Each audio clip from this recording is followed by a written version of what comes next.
Good morning, everyone. Thank you, Steve Moore, for sharing this panel. Thank you to Steve Wasman and all the people for organizing this conference. It's really lovely to be here. My research focuses on migrants who play or dance Afro-Caribbean musical genres from Colombia. In my first research, I work with the Colombian gaita circuits that move between Montes de Maria in the Caribbean region of Colombia, Bogotá, and Madrid. And in my current research, I address Afro-Colombian music and thought and its present in the Carnival of Santiago de Chile. I want to propose these questions. What challenges does migration bring to the study of music and dance traditions? How can scholarship take into account the reality of tradition and people stuck between diverse social and cultural spaces? The first thing to be noted is that the reality that migrant experience is that their culture is localized or multi-situated because of constant communication with other territories. Therefore, what occurs with greater intensity is what Montañez and Delgado note about a relation to space where people experience diverse territorial attitudes that create relationships of complementation, cooperation, and conflict. With this, I refer to the multi-situatedness or delocalization of the life and tradition of the migrants, who do not escape their interterritorial relation, but rather this multi-habitatedness disrupt their social life. Starting from this dynamic, nostalgia is repeatedly expressed in music and other artistic and cultural practices. To support this affirmation, I will next offer various examples from my fieldwork. In my research with Colombian gaita ensembles in the Bogotá and Madrid scenes conducted between 2015 and 2021, I was able to observe how individuals evoke the Caribbean region of Colombia in new spaces through gastronomy, music, interpersonal relations, dress, accents, and more. I want to show you La Rueda de Madrid is a musical group playing gaita music in the city of Madrid in 2015.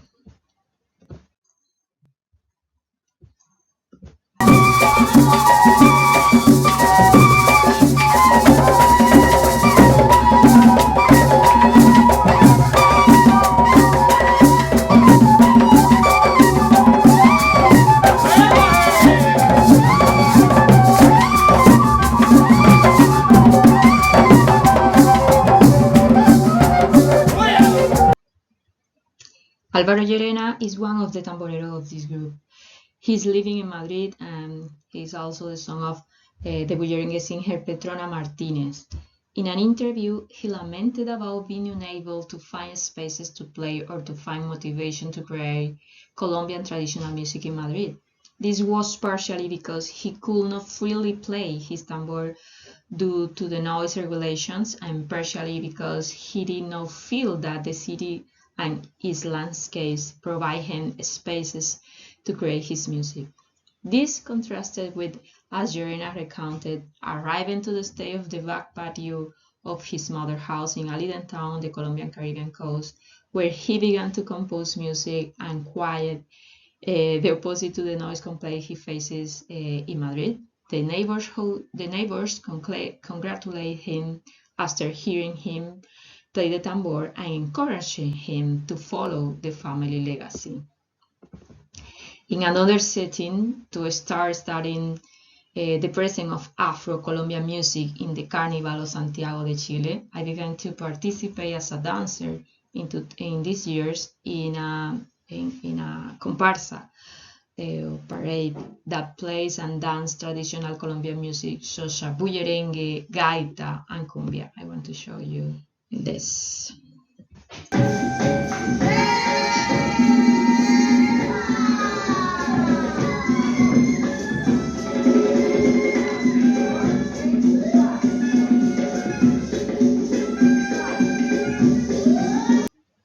In this group, most of us are women and only two of us are Colombian.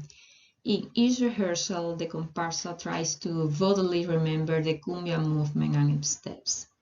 To illustrate what happened in this space, I would like to describe some experience during the dance rehearsal.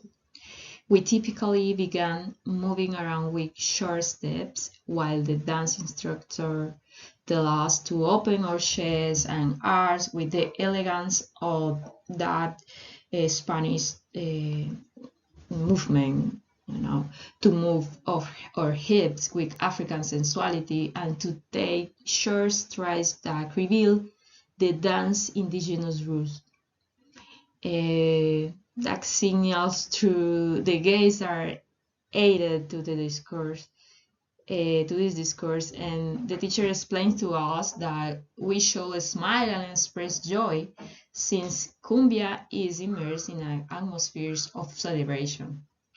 I therefore try to remember my own experience with cumbia.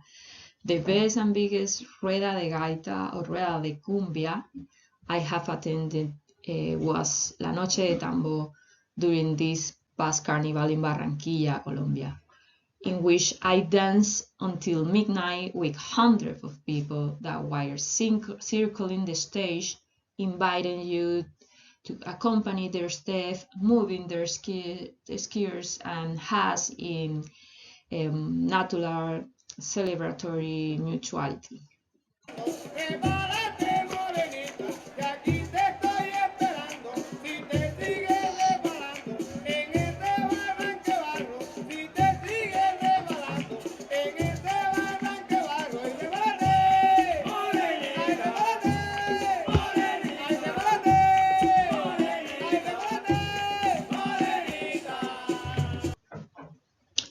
On another occasion, returning to Chile, something particular occurred that offers a further example of migrant experience with their tradition outside of the national space.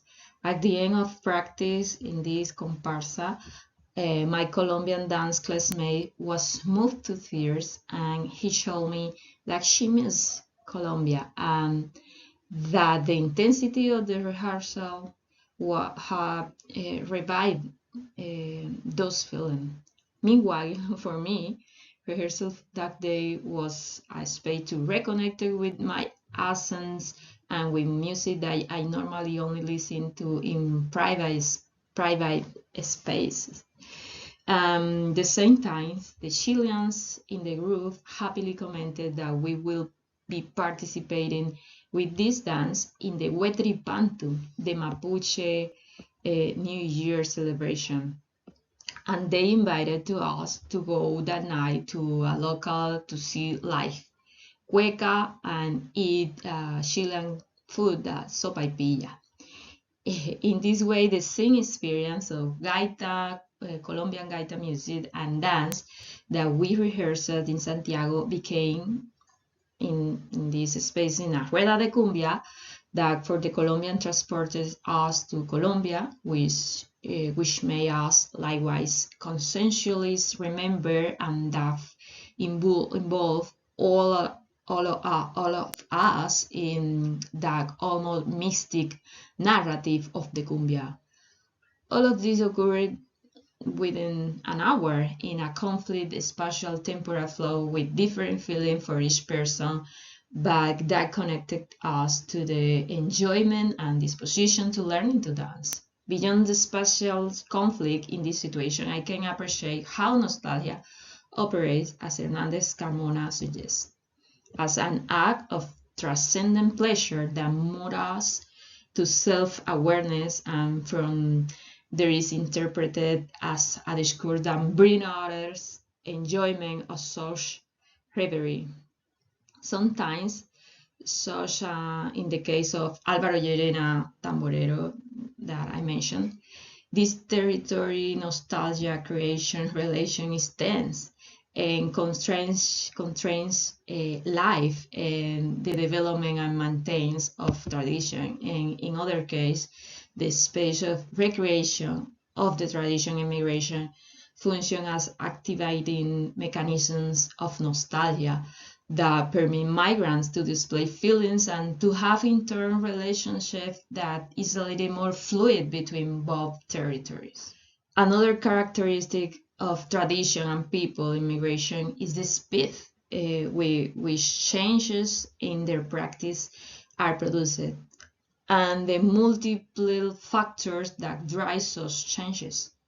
The Colombian Caribbean traditional music scenes in Madrid fluctuate depending on the musician, who often return to their place of origin or permanently left the city. An identification of the scene could be produced by more or less random causes, such, for example, when group will announce their events using labels such as cumbia or afrobeat, when an ensemble will bring together three virtuous tamboreros such as Angodeli and Álvaro Llerena, the tambor alegre. Such examples like that this really happened in Madrid. The fact that even will find an avid public in any sounds, or that they will present on the electrocumbia stage of Madrid.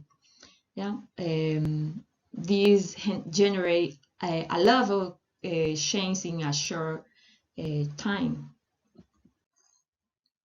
I want to show you this is we can contrast the presentation of La Rueda de Madrid in 2015 and now in 2020. There's a lot of change.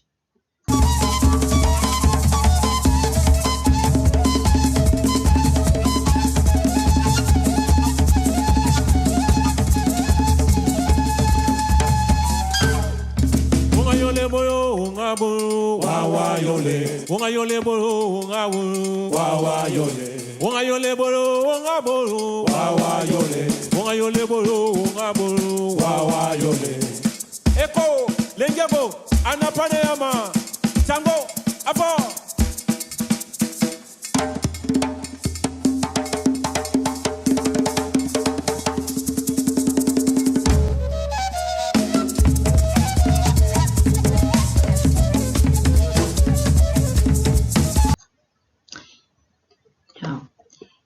Meanwhile, in the case of Santiago de Chile and the comparsa of Colombian music of the Caribbean region, the standish of activities because of the pandemic and estallido social, the migratory law, the xenophobia and economic crisis restricted migrants to activities of subsistence and obligated them to abandon the public sphere and instead desires to adapt themselves to Chilean society. This situation and many similars imply that investigation about or objects of study be immigration, migrants, or their cultural practice as mobile and complex phenomena that transform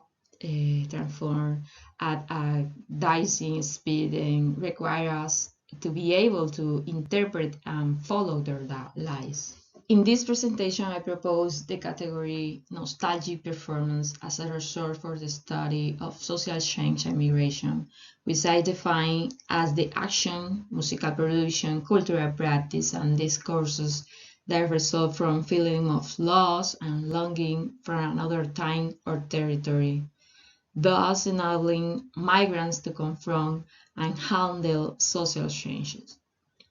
These actions and discourses can refer to a real or fictitious space imagined from the present, about the present or past of a space and repeatedly established as rupture to this new time and space. This fictional recreation creates its own time and performs its own reality. In order to define social change, I may ask of two approaches. On one hand, the condition of social change is something that subjects and community experience through the alteration of pattern of conduct, social relationship, institution, and social structure. shows that change is experienced not through the time in which a society transformed, but rather in the passing from one society to another, as occurs in migration to the special displacement. And on the other hand, based on the theory of social and communal psychology, generally called empowerment, social change is generated through the agency of individuals to transform their reality. Nostalgic performance therefore become a lens through which to observe equally the processes of adaptation of people, transformation, resignification, and disruptions that are generated in new spaces. Through performance, we can observe how subjects experience their migratory processes as social change, which prompts them to recuperate the signs of their cultural identity, and this agency transforms the public space, which in turn can be perceived by the local society as social and cultural change. How do we interpret adages that end by making the migrant the sacrificial goal of a nation problems? I instead challenge the theory about migration that limit the action of the migrant to their displacement and their cultural practice to simple remembering or recreation of their tradition.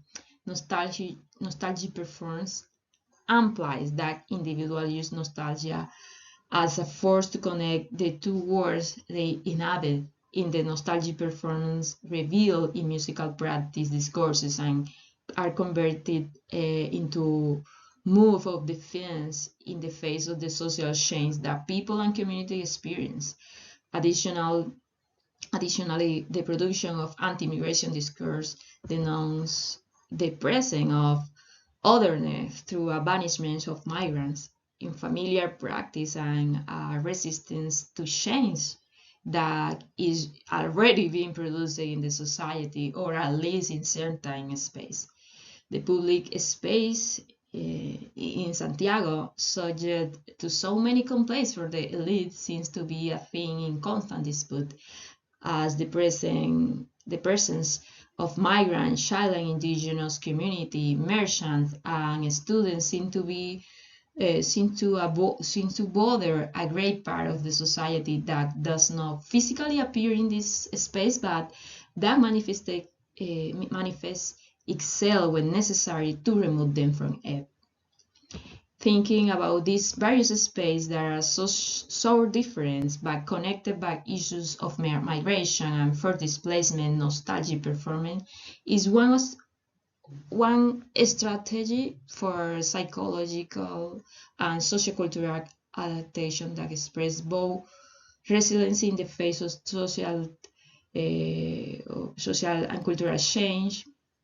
In other words, the capacity to take refuge in music and dance as practices that give meaning to existence, and the capacity for the individuals and community to produce change and announce their presence even amidst the denial of their existence.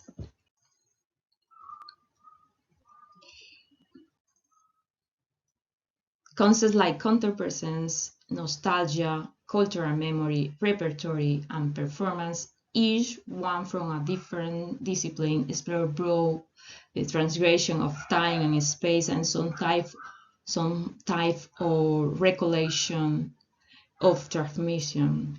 Why do I now use one of these terms? On one hand, the subjugation to language and the impossibility of the third cultural memory to be able to express the liveness of the actions generate immigration context inclines me towards a new conceptualization, one that does not find affective or similar dimensions only in performance, but which additionally addresses the capacity of feeling of broadness to disrupt time or install a new places, or to equally separate time and space in the present.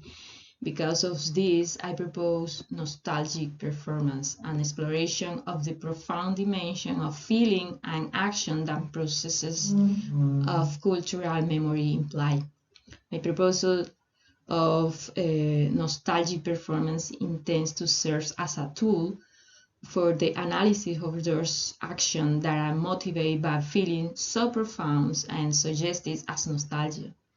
This line of words can be fruitful for understanding the range of emotion in the experience of people who have migrated, whether it be that they had crossed cultural, national, or transnational borders, find themselves established somewhere other than their place of origin, or in this place of origin but in conflict with their immediate surrounding due to social, political, cultural, or economic changes, or that they intend to, through their action, bring to present times, practice, or places now non-exist or imagined. Nostalgic performance encompasses the installation of an imagined and symbolic homeland, implies a relationship or relation with cultural memory, explore aspects of feeling associated with migration, and therefore offers a backdrop for the cultural practice that people recreate in new spaces. At the same time, this category implies a constant relationship of the migrant with both physical and imaginary spaces, which complements conceptualization about migration that point towards the maintenance of communication between places of origin and places of destination. Nostalgic performance is a phenomenological category that points toward the comprehension of the experience of territory and the conflicts and challenges that are assumed for displaced subjects who inhabit two spaces. This experience is lived is a continuity and communication with territory, time, and cultural space that at the same time can create a rupture with the challenges for the new cultural territory, time, and space. Thank you.